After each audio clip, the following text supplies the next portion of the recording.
Hello YouTube and welcome to RITF Gaming. Today's video is a rant about one of the most hot topics that's recently been banding around the internet. Of course, if you can tell by the title, I'm talking about the new Nintendo console handheld hardware thing, the Nintendo NX. Now, obviously, most of this video will not be talking about what it actually is because we literally have no idea what the Nintendo NX even is. I've done loads of research into it, I've spent hours trying to find out if anything, and no one has any ideas. The launch itself is pretty much can be summarized by Satoru Iwata's 3 words: brand new concept.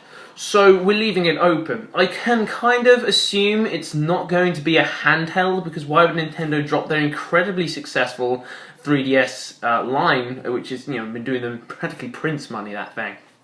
But what I am talking about in this video is what it might mean for Nintendo and the gaming industry on the whole for Nintendo to be announcing new hardware. Now, if we look back in history, which is obviously something I'm good at doing, if you haven't watched this channel before, I'm the retro game reviewer of the channel.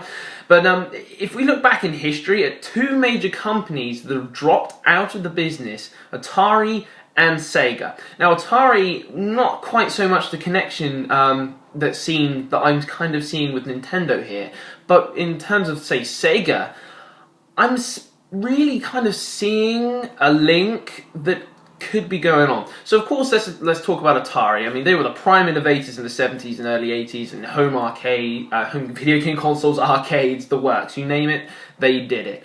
Until the crash of 1983 in America, which didn't really happen over here, because we were all playing Spectrum and the Commodore 64. But the point is, they had a huge success, and then they sort of fell away. The 5200 was rubbish, the 7800 could not compete, ironically, with the NES that Nintendo released, and then the swan song that was the Atari Jaguar, despite the fact I love it, I will concede that it was a bit pants. After that, I think we look at Sega, and Sega, you can kind of see a bit more of the trend. So Sega had the Master System. It was okay, but it didn't do too well against, obviously, again, the juggernaut that was the NES. Then you had the Mega Drive even, and that was a huge smash for Sega. Whooped ass in America and sold really well over here, for the console market that was just beginning to open up here in the United Kingdom and Europe in general. But what happened after that, I think, was particularly important for the purposes of this video. So you had Sega's success up there with the Mega Drive, and then they started falling down. The Sega CD, the 32X, they were just trying to push new ideas at the screen. Kind of can see it now, because here's the thing, the similarity to Nintendo is a little bit more prolonged. So Nintendo had success with the NES, SNES, and the N64 obviously to an extent. But the one that really starts getting me is the GameCube was okay. It was after the GameCube. We're starting to see people trying to innovate with new ideas in Nintendo. The Wii's motion controls, the touchpad integration on the controller of the Wii U. You're starting to see, in my opinion at least, a similar trend to what Sega were trying to do back in the 90s with the Sega CD, or Mega CD I should really say, and the 32X. And I think you can, sort of carry on with that, looking at what Nintendo's Wii U has currently managed to achieve after the huge success. A lot of people forget that the Wii was actually the best-selling console of the last generation. Is that the Wii U is currently sitting at a very mediocre sales point, very much like the Sega Saturn, where in generations past it was the PlayStation and the N64 that were kicking up, and the Saturn that was languishing behind in 3rd place. You can kind of see a bit of a similarity there.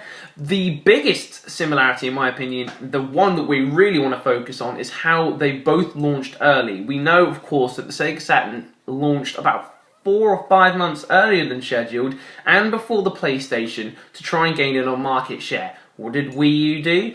Launched it about a year early to try and gain market share. It's obvious that's what the tactics were there.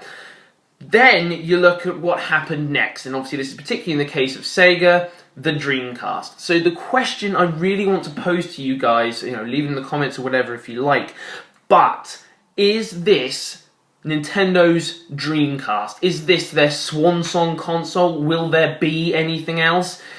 Can it do what the Dreamcast didn't and revitalise the Nintendo brand that clearly was the ambition of Sega back in the day? That's my big question, but that's my big thought to leave on you, because unless the NX works out, I'm not really sure what's going to happen. That was a similar idea to what the Dreamcast was going to be. It was going to be this big super console with 128 bits, and you got the 3D graphics like you wouldn't believe. And for the time, yes, it was powerful, and yes, it was good.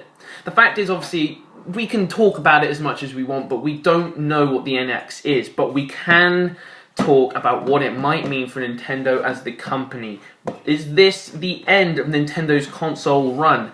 Will we see Nintendo do what Sega have done now and move towards mobile gaming? That's what some people think the NX sort of is. It's a Nintendo mobile kind of device. I'm not so sure about that. As I say, I think their handhelds are incredibly strong.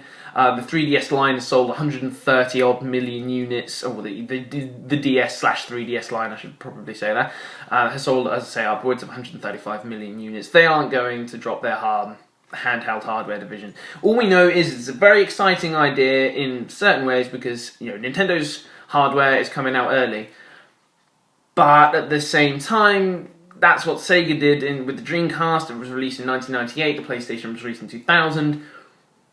So the debate could go either way. What I'd really like to know from you guys is, what do you think the NX is going to be? And is this final swan song for Nintendo? Let me know in the comments below. You can also tag me on Google+, Facebook, Twitter, and JoeWolf26 at Tumblr, which isn't me, but the rest of them are RITF Gaming.